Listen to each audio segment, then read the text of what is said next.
Well, thanks everyone for joining us. I'm Susan Demas, the executive editor here at Lincoln Square. And joining me today is Zachary Oren Smith. He's with he has been reporting in Iowa for a very long time. He has been with the Des Moines Register, the Iowa City Press Citizen, which used to be my hometown paper, Yeah. as well as Iowa Public Radio. And now he is the chief political correspondent for Iowa Starting Line, which is with Courier Newsroom.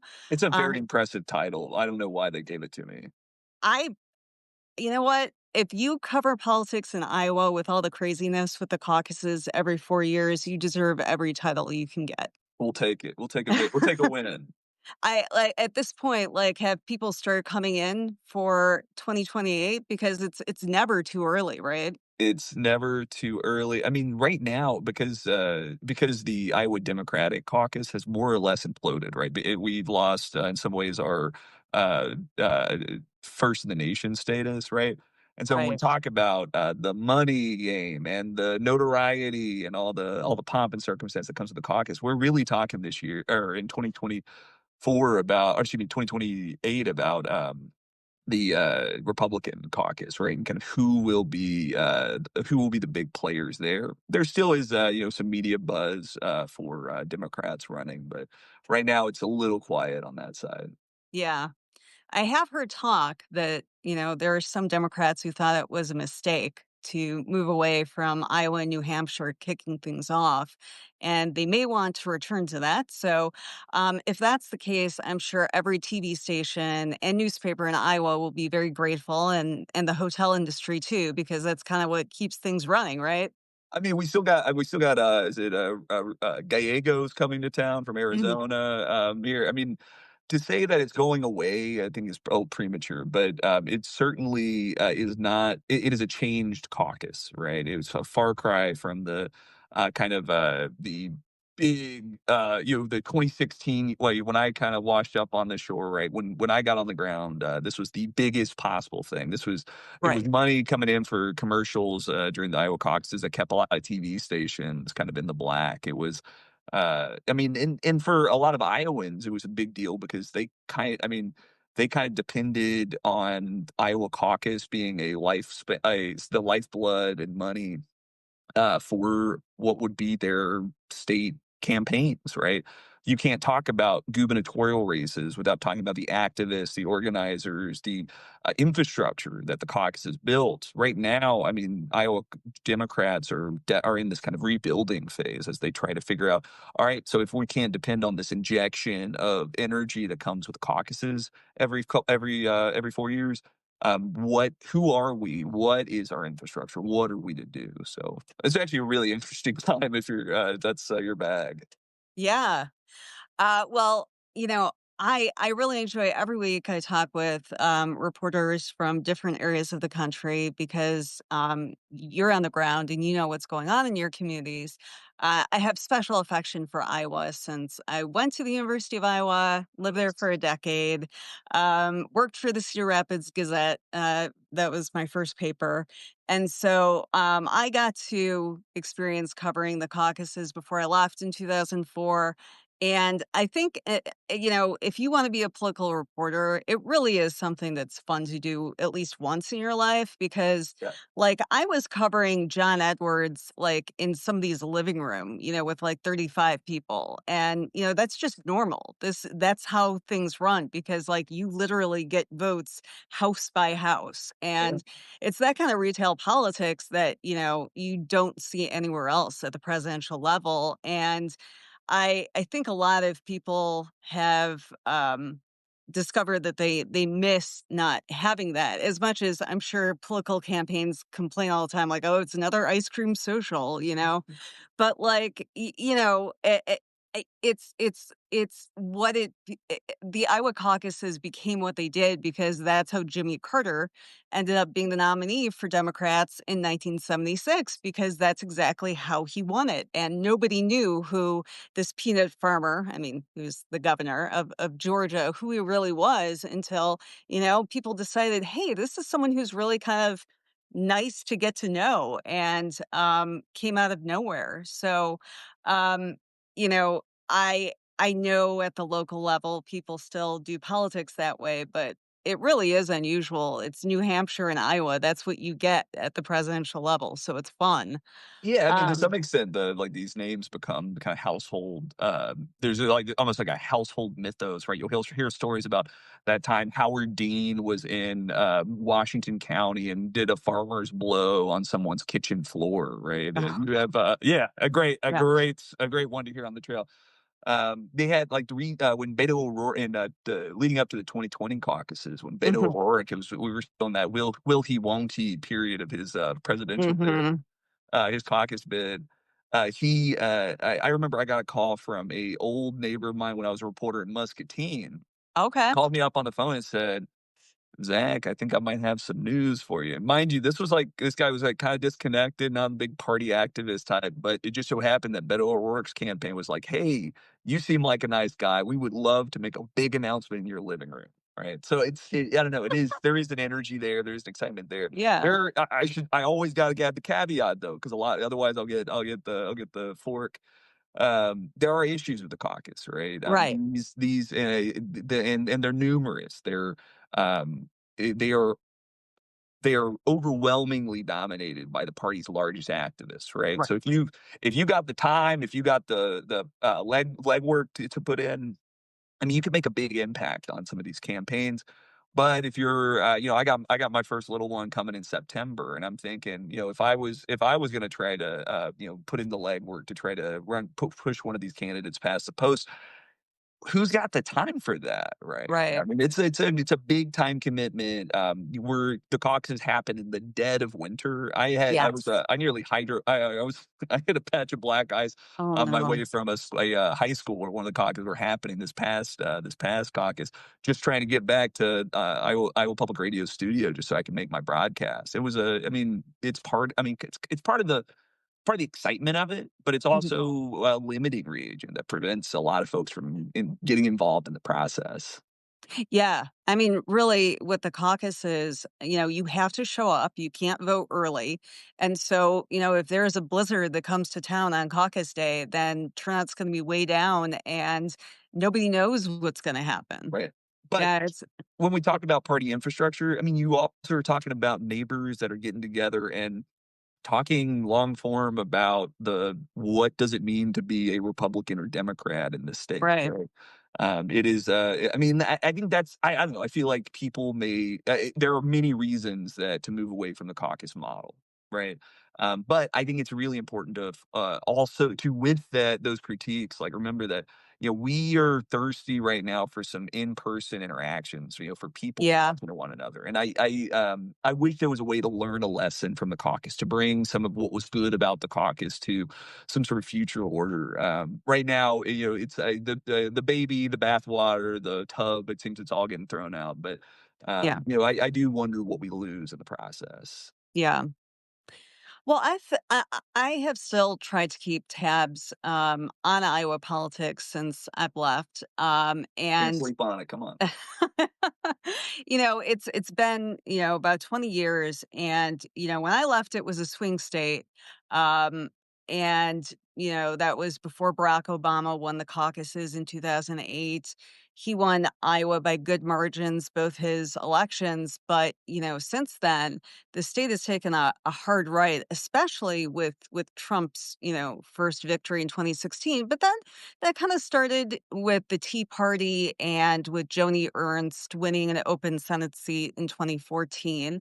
Um, and I think it was interesting because one of the stories I perpetually covered was that women had not broken the glass ceiling in Iowa. It wasn't one of the few states left where you didn't have a female governor or a female U.S. senator. And now, of course, you have both between Joanie Ernst and Kim Reynolds as governor.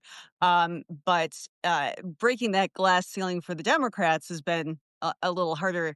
Actually, everything's been harder for the Democrats. And so, talk to us a little bit before we get into Joanie Ernst, which, everybody, I think if you weren't aware of her, from her hog castration ad back in Make 2014. it make them squeal. Go on. Yeah, and I mean, honestly, it was a fantastic ad. It was. She read the moment, she delivered it with such aplomb. She was really enjoying herself, A you plum know? and some really mean looking snippers. I can't get those out of my mind. No kidding. Yeah. But, she made news not too long ago for a negative side in her critiques about Medicaid. But just before that, to pull back a little bit, Um, I think it's always interesting for people to hear, like, why do politics shift? What's going on in Iowa for it to, have gone so solidly right? Because, now it seems to be heading more in the direction of Missouri, which used to be a swing state as well. Yeah, I mean, I think that there's a really simple story to tell here, and then there's a much more complicated story to tell here. I'm gonna try to do both and see kind of how that which feels more true to you. I think nationally, this is a moment of polarization, right? This is a moment where the law it's the number of kind of quote unquote purple states has decreased significantly. Formerly, I think Iowa has a tradition of sending, a Democrat and a Republican as our 2 senators each year. This Mhm. is like kind of a proud, Parkin and tradition. Grassley for years and years. The idea the Iowa legislature has, like, there's the jockeying has been, like, really circular in terms of who's in power, who's out of power, right? The elections are such that, there's this tradition that Iowans right now still remember, but they also know that it hasn't been like that for a while. And I mean, I would place the beginning of that, with Terry Branstad, former Iowa governor's, work starting in Who was 2000. governor in 2 different blocks. That's right, right. He was I'm thinking governor I'm when thinking I started. Branstad Part 2, Yeah, when I uh started college in the '90s, he was there, and then he came back. Yeah, I mean, he's one of these folks that, once upon a time was this huge player in the state, and he, in 2010, I mean, he was very with that Tea Party, with the Tea Party movement was like a really big, I mean, kind of really harnessed a lot of the political winds to build some real, power for Republicans across the state. And so I think there is a kind of polarization argument to be made that explains why Iowa is the way it is today, right? Why we have a singular Democrat in the statewide office, State Auditor Rob Sand. Why all of our both senators and 4 congresspeople are all Republicans. Why is this an interesting year, right? Why is 2026 and it going to be an interesting election year for Iowa? Right now, there are some really well-funded campaigns for Iowa's governor race. The Rob Sand campaign has been raising a ton of money and has been like really putting in some early work to try to build kind of a not left, not right argument for moving some of people who've for the last 2 presidential years, presidential cycles have, excuse me, voted Republican, trying to make an argument for why the what Republicans have done on education in this state, with the private school vouchers, what Republicans have done with our tax code, right, to really decrease the amount of revenue, really destabilizing a lot of our budgetary stability. Yeah, because Why education used to be so huge in Iowa. There was so much investment in schools and so much pride. Right. Even in circles that are dubious about the kind of DEI and like the impact. There's concerns of like left wing teachers and what are they teaching in the classroom. There's still a great interest in education, right? There is still this sense that whatever we are doing as a society, we need to be making sure that we are supporting the next generation, and we are at kind of a low point for a lot of folks in terms of how they are feeling about the education of our children. And yeah, so when we talk about 2026, I think there is a lot of interest in like what this could mean, right? Whether this could be a moment for realignment given Mm. the trajectory. I mean, we have a long track record here from Iowa Republicans, and I think that there's a lot of interest in kind of examining what that legacy has been. Interesting. So going to Joanie Ernst, Yeah. who, made just national headlines for some comments that she made at a town hall.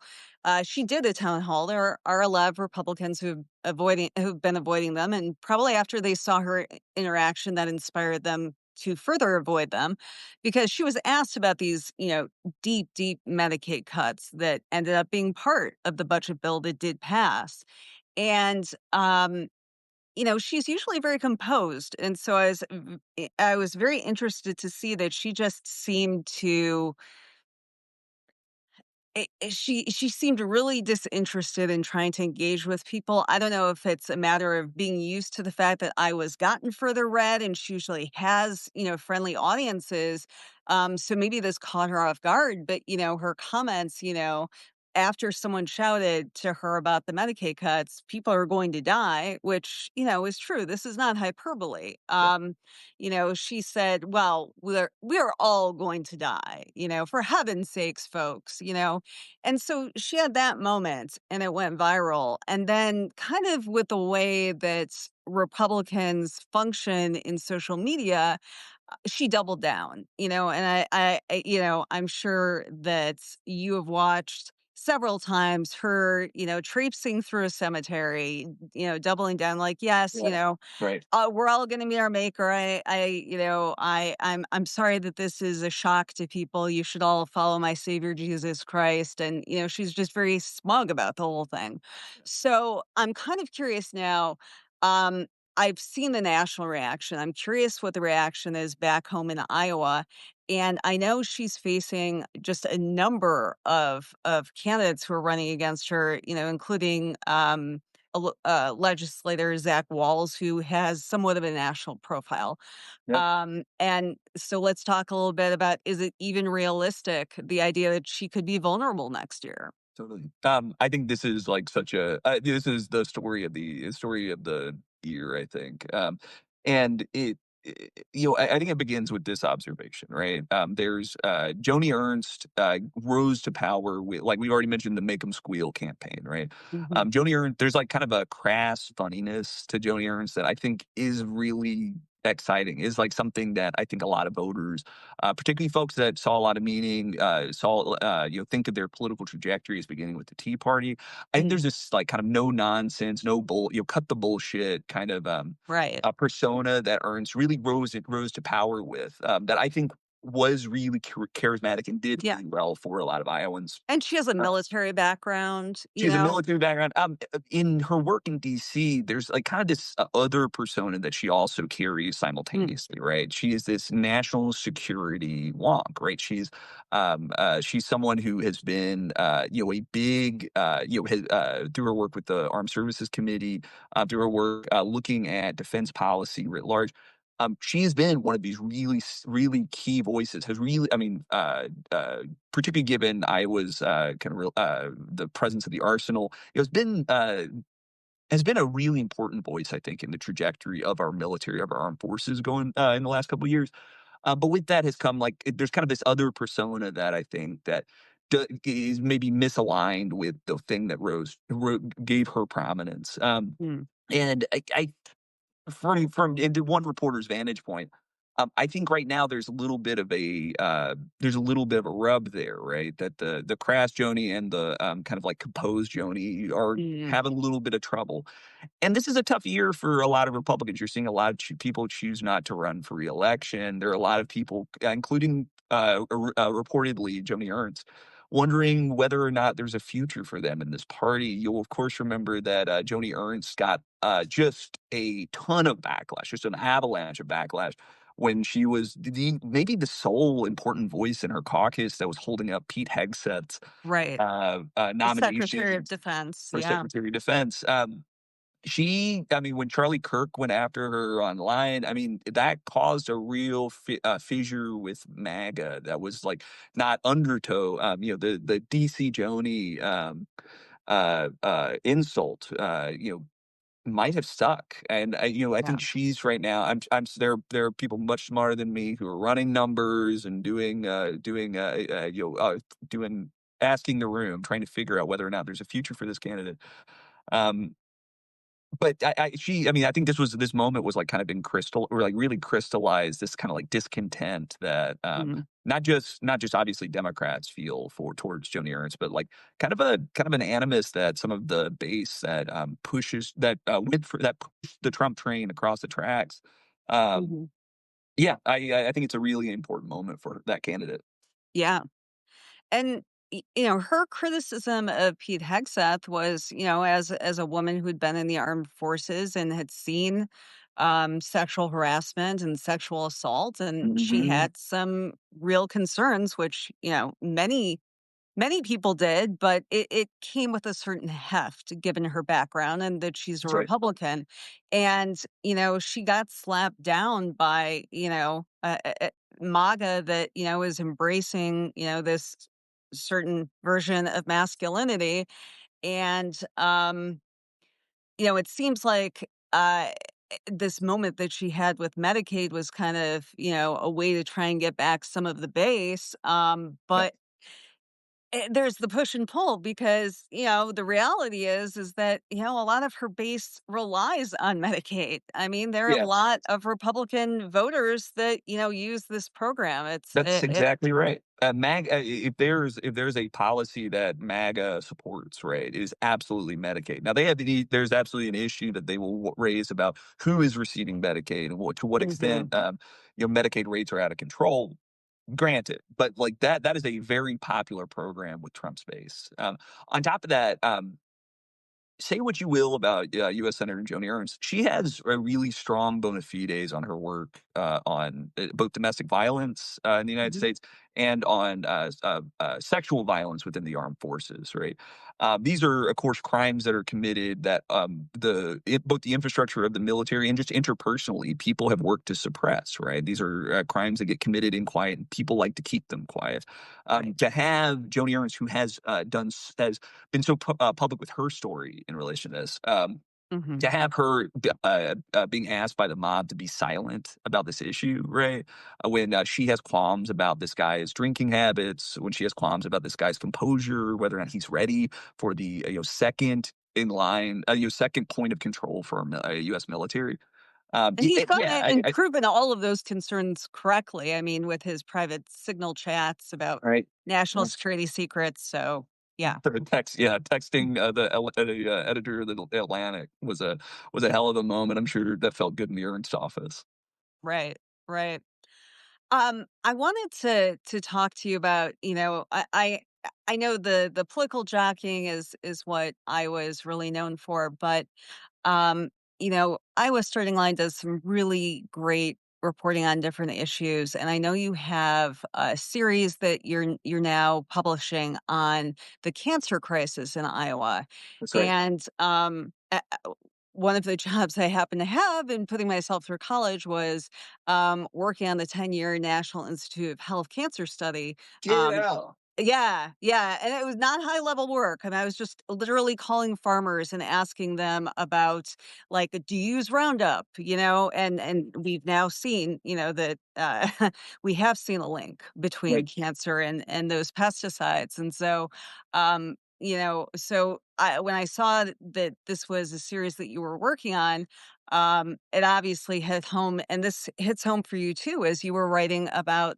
losing your grandmother to lung cancer, and that this is just too common of a story in Iowa. And so if you could talk to us a little bit specifically about what's going on in the state and why you've decided to make this a focus, I think that's really important.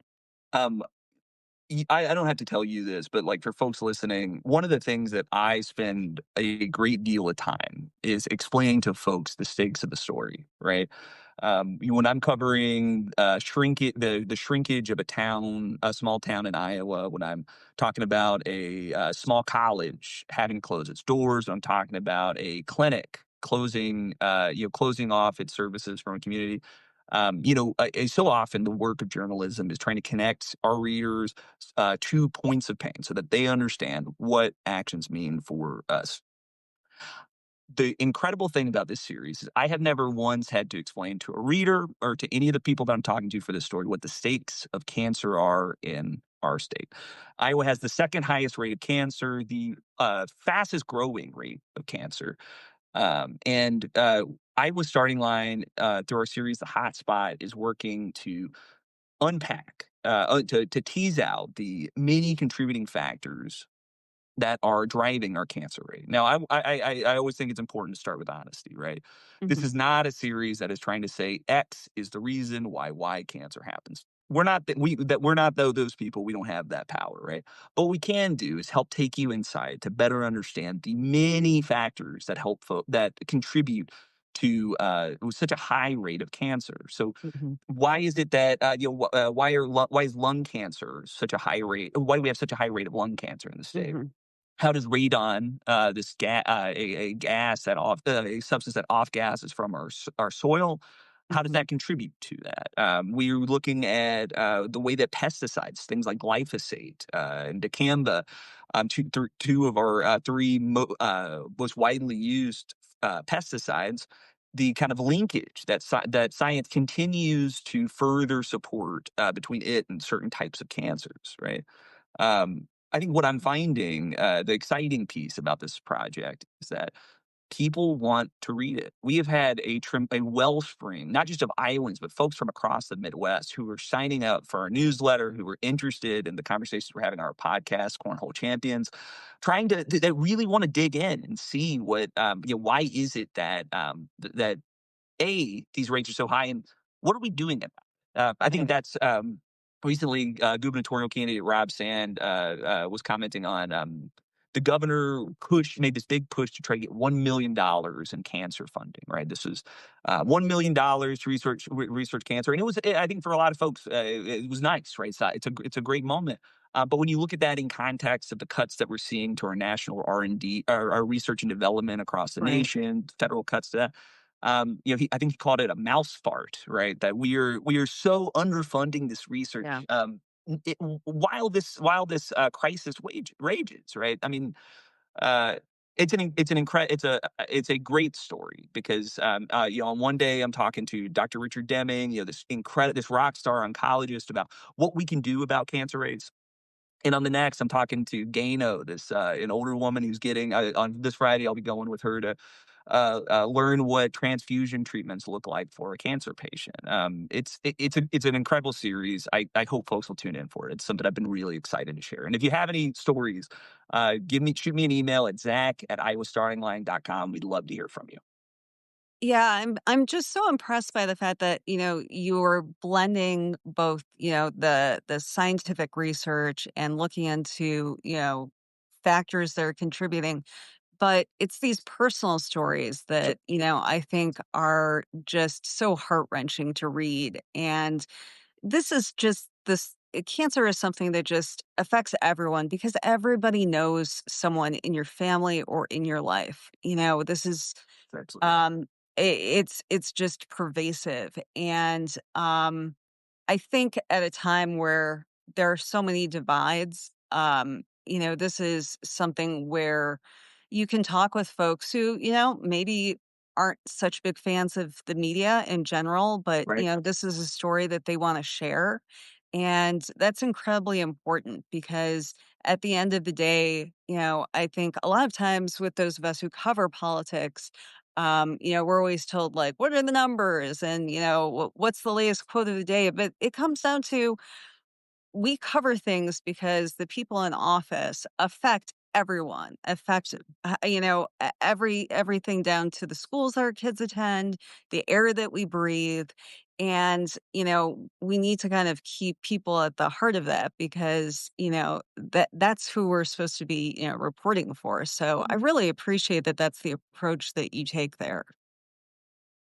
It is humbling to get to be part to be like kind of a node and trying to tell some of these stories. To have so many folks reach out to with trust and with saying that like we care so much about this that we're willing to put our names and our faces out there to try to tell some of this. It's I mean some stories it's pulling nails trying to Mhm. find folks who are comfortable sharing their story. With this story, it's not like that. I mean, we are this. There is a dam has broken, right? And it's just been really humbling to get to listen to and get to share some of these stories to Yeah. all our readers. It's an honor, it really is.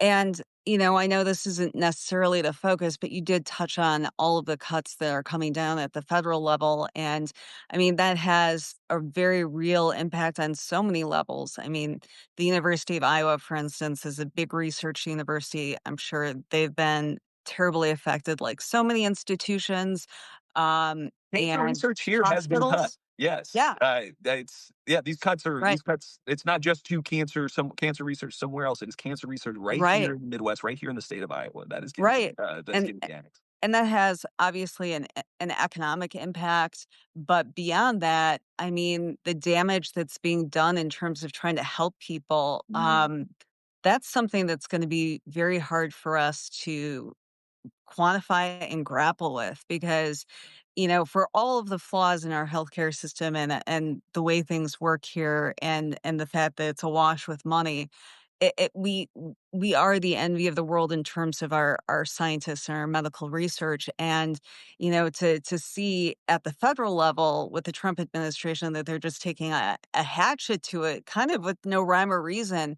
It's bizarre because again, like this isn't just going after blue states or, people who didn't vote for Trump. Cancer affects everyone, and so it's heartbreaking to see. And I don't know if And that's something that you will be touching on at some point with this series more. Actually, an issue. I don't know that it's next week, but I think it's the next. Very soon, we're looking at exactly that question, right? Okay. And I want to tease something out here because I think it's a really important piece to when we're talking about research funding. When we're talking about these like large multi-million dollar federal grants that come to a Mhm. lab, what does that go to fund? You are funding infrastructure. You're funding not just the lease on the lab, but also equipment in the lab. You're funding specimens that are being studied within that lab, record keeping, infrastructure. Then you have personnel, right? You can't just turn off a lab sample, right? You can't turn it off and then turn it back on, I suppose. Right. You can't, and on top of that, right? So there's this like infrastructural costs. There's like physical things that will degrade over time. Research loss because of these cuts. There's also a generation of lab techs, a generation of research assistants, of scientists, right, who would have gotten their training in labs like at the University of Iowa. But because of cuts, we lose that memory, we lose that infrastructure, we lose those researchers, right? And so it's not simply the projects they're working on today. It's the Right. future, right? Right. I think we should be really Right. proud of the way that the United States has buttressed the R&D infrastructure of the world, particularly for medical research. We should be really proud of that. The way Yeah. universities, the way private labs have supported that. And the idea that we are cutting that down, right?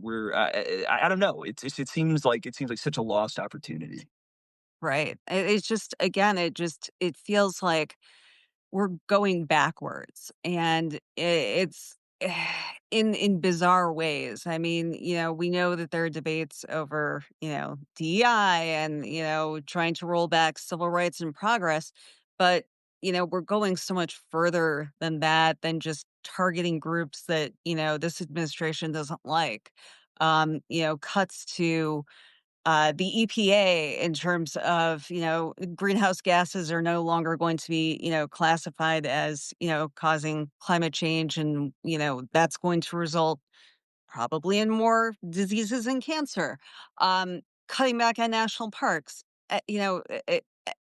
Almost every person, in this country has been to a national park, state parks, all of that. And so, I think it's hard sometimes because there's so much and there's so much to cover, and so I think that it's just remarkable, this series that the Iowa Story Line has embarked on, to really get in deep and to talk with the folks who are affected about it.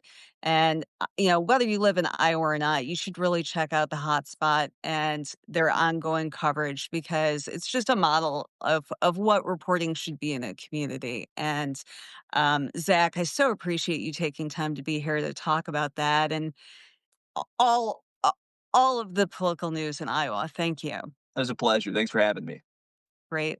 And thank you all for joining us this morning.